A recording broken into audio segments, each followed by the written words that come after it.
नमस्कार, good morning. आज हम बात करेंगे एचएसजी के बारे में जो कि बहुत ही इम्पॉर्टेंट टेस्ट होता है फीमेल्स के लिए। मैं डॉक्टर प्रीति लक्ष्मण सेठ hospital and IVF centre Jhansi से। इस वीडियो को लाइक एंड सब्सक्राइब कर दीजिए जिससे कि ये जो भी मैं एजुकेशनल वीडियोस बनाती हूँ वो आपके पास तक पहुँचे और उससे आप लोगों का फ़ायदा हो और कुछ हेल्प मिल पाए जिससे कि आप प्रेग्नेंट जल्दी हो पाए, आपका जो एक जर्नी है वो फ्रूटफुल हो और आप माँ बन पाए। So what is HSG?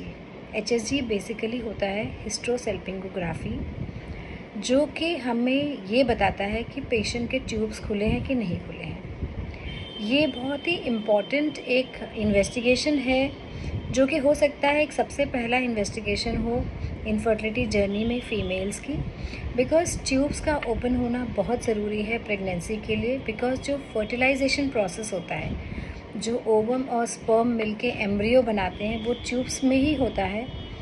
जो आईवीएफ होता है वो सबसे पहले इजाद हुआ था ट्यूबल ब्लॉक के लिए ही, क्योंकि जब ट्यूब्स ब्लॉक होते हैं तो ओवम और स्पर्म नहीं मिल पाते।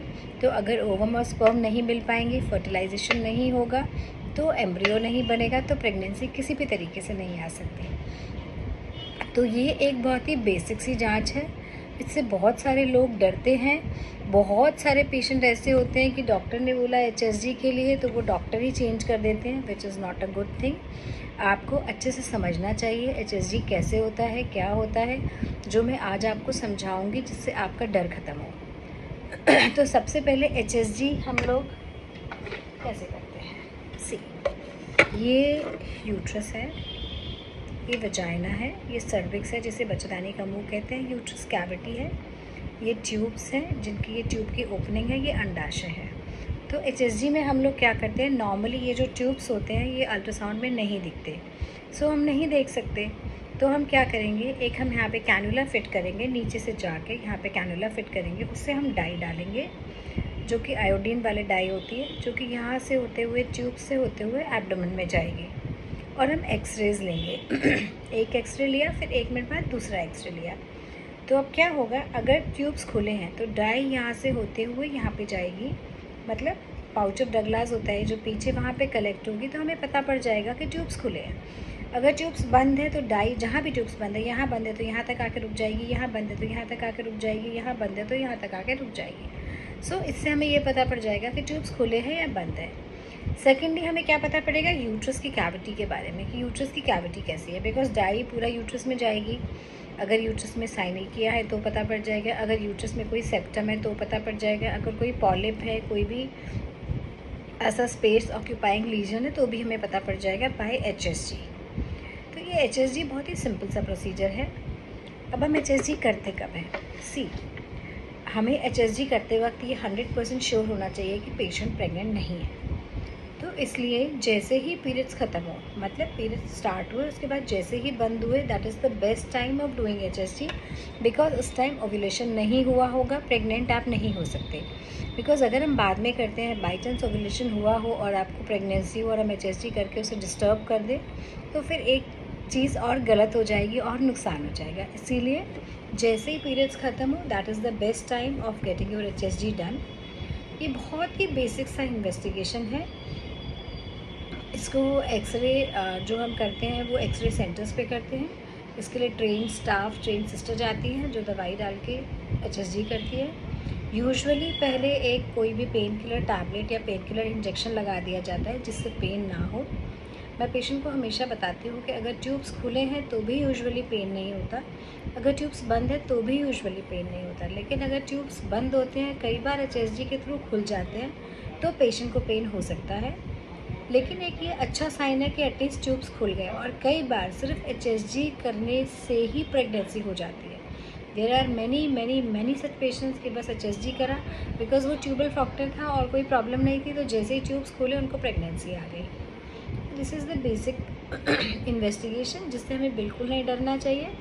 हाँ, आप यही इन्वेस्टिगेशन एनेस्थीसिया में भी करा सकते हैं, ऑल्दो कॉस्ट बढ़ जाती है, बिकॉज एनेस्थीसिया का मतलब है कि ओटी में होगी, प्रॉपर एनेस्थेटिस्ट आएगा, एनेस्थेटिस्ट ड्रग्स देंगे, फिर सियाम में होगी, फिर थोड़ा रुकना भी पड़ेगा पेशेंट को, तो कंपैरेटिवली कॉस्ट काफ़ी बढ़ जाती है।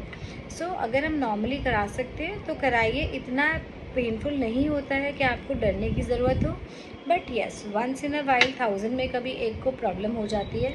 वंस इन अ वाइल कभी एडमिट भी करना पड़ता है, कभी कभी जो डाई होती है उससे किसी को रिएक्शन भी हो सकते हैं। ऑल्दो ये सब चीज़ें बहुत रेयर होती हैं, मैक्सिमम ऐसा कुछ नहीं होता, but yes there is a possibility. HSG में करते क्या है, HSG में पेशेंट को लटाया, एक स्पेकुलम लगाया, सर्विक्स को देखा और सर्विक्स पे एक HSG कैनुला होता है, उसको फिक्स करा, फिर उसके थ्रू डाई डाली और उसके बाद 2 पिक्चर्स ले लिए, एक पिक्चर और 1 मिनट बाद फिर से एक पिक्चर। तो हमें क्लियर हो जाएगा पिक्चर के डिफरेंस पे, मतलब जो टाइमिंग डिफरेंस है कि डाई यूट्रस से होते हुए ट्यूब से होते हुए पेट में जा रही है या नहीं जा रही है।